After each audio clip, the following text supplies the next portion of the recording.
Ensuite, Jésus marchait par les villes et par les villages, prêchant, annonçant la bonne nouvelle du royaume de Dieu. Les 12 étaient avec lui, ainsi que quelques femmes qui avaient été guéries d'esprits malins et de maladies. Marie, dite de Magdala, de laquelle étaient sortis 7 démons. Jeanne, femme de Cusa, intendant d'Hérode. Suzanne et plusieurs autres qui l'assistaient de leurs biens. Une grande foule s'étant amassée et des gens étant venus à lui de diverses villes, Jésus dit en parabole. Le semeur sortit pour répandre sa semence, et pendant qu'il semait, une partie tomba le long du chemin, et elle fut foulée aux pieds, et les oiseaux du ciel la mangèrent. Une autre partie tomba sur la pierre, et aussitôt levée, elle sécha, parce qu'elle n'avait pas d'humidité. Une autre partie tomba dans les épines, et les épines, grandissant, l'étouffèrent. Une autre partie tomba dans la bonne terre, et ayant levé, elle donna du fruit, au centuple. Parlant ainsi, il disait à haute voix que celui qui a des oreilles pour entendre, entende. Ses disciples lui demandèrent ce que signifiait cette parabole.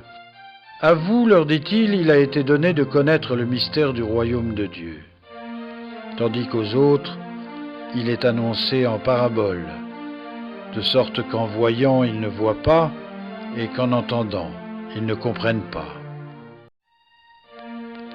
La semence, c'est la parole de Dieu. Ceux qui sont le long du chemin, ce sont ceux qui entendent la parole, mais ensuite le démon vient et l'enlève de leur cœur, de peur qu'ils ne croient et ne soient sauvés. Ceux en qui on sème sur la pierre, ce sont ceux qui, entendant la parole, la reçoivent avec joie, mais ils n'ont pas de racines. Ils croient pour un temps, ils succombent à l'heure de la tentation. Ce qui est tombé sur les épines représente ceux qui, ayant entendu la parole, se laissent peu à peu étouffer par les soucis, les richesses, les plaisirs de la vie. Et ils n'arrivent pas à maturité. Enfin, ce qui est tombé dans la bonne terre représente ceux qui, ayant entendu la parole, avec un cœur bien disposé, la gardent et portent du fruit dans la persévérance. Il n'est personne qui, après avoir allumé une lampe, la couvre d'un vase ou la mette sous un lit, mais on la met sur un chandelier, afin que ceux qui entrent voient la lumière. Il n'y a rien de caché qui ne se découvre, rien de secret qui ne finisse par être connu et ne vienne au grand jour. Prenez donc garde à la manière dont vous écoutez, car on donnera à celui qui a, et à celui qui n'a pas, on ôtera même ce qu'il croit avoir.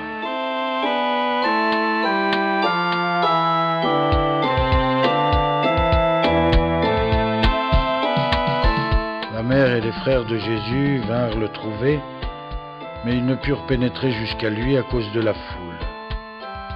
On vint lui dire, « Votre mère et vos frères sont là, dehors.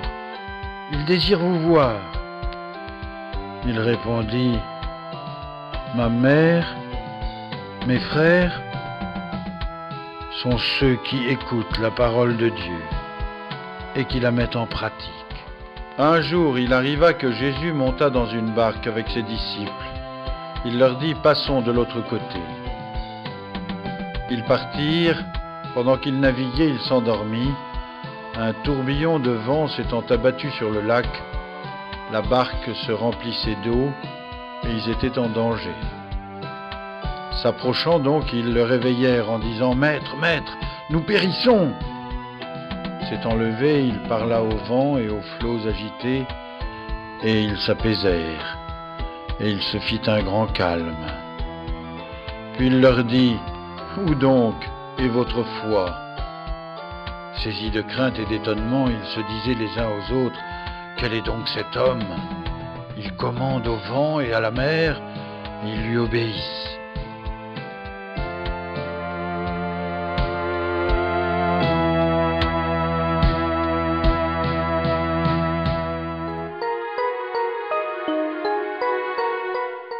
Ils abordèrent ensuite au pays des Géraséniens, qui est vis-à-vis de la Galilée. Lorsque Jésus fut descendu à terre, vint au-devant de lui un homme de la ville, qui était depuis longtemps possédé des démons. Il était nu et n'avait pas d'autre habitation que les sépulcres. Aussitôt qu'il eut aperçu Jésus, il poussa des cris et vint se prosterner à ses pieds, disant à haute voix, « Qu'y a-t-il entre toi et moi, Jésus, fils du Dieu Très-Haut ? De grâce, ne me tourmente pas !» En effet, Jésus commandait à l'esprit impur de sortir de cet homme.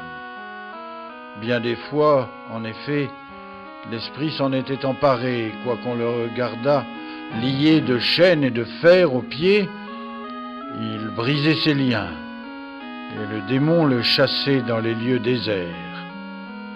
Jésus lui demanda, « Quel est ton nom ?» Il lui dit, « Je m'appelle Légion », car beaucoup de démons étaient entrés en lui. Et ces démons priaient Jésus de ne pas leur demander d'aller dans l'abîme. Or il y avait là un nombreux troupeau de porcs qui paissaient dans la montagne. Ils le prièrent de leur permettre d'y entrer, et il le leur permit. Sortant donc de cet homme, ils entrèrent dans les pourceaux, et le troupeau, prenant sa course, se précipita par les pentes escarpées dans le lac et s'y noya.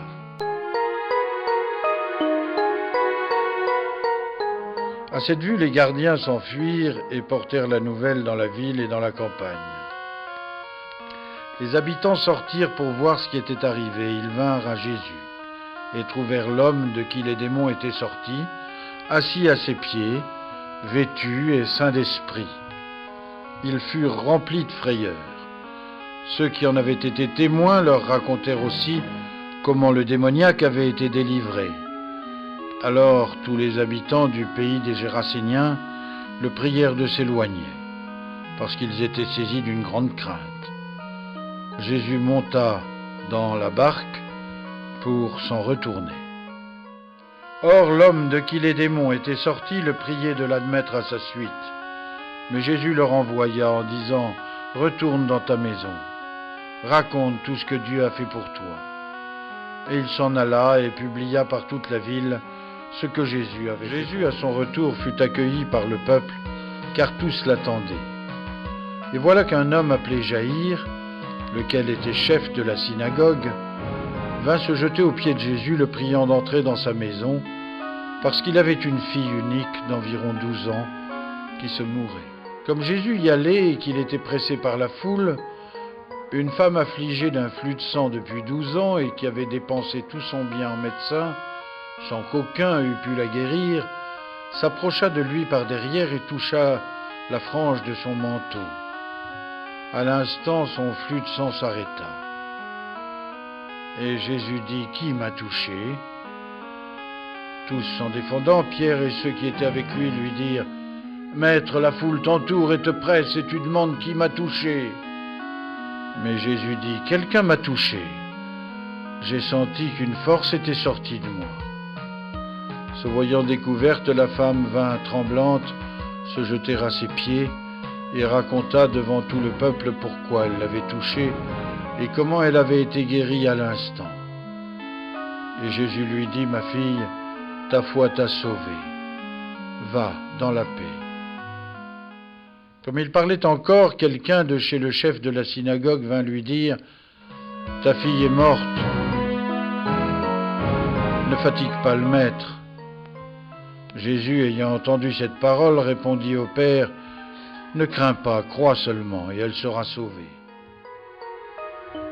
Arrivé à la maison, il ne laissa personne entrer avec lui, si ce n'est à Pierre, Jacques et Jean, avec le père et la mère de l'enfant. Or tous pleuraient et se lamentaient sur elle. Et Jésus dit, « Ne pleurez pas, elle n'est pas morte, elle dort. » et ils se moquaient de lui, sachant bien qu'elle était morte. Mais lui, la prenant par la main, dit à haute voix, « Mon enfant, lève-toi. » Et son esprit revint en elle, et elle se leva à l'instant. Et Jésus ordonna de lui donner à manger. Ses parents furent dans le ravissement, mais il leur recommanda de ne dire à personne ce qui était arrivé.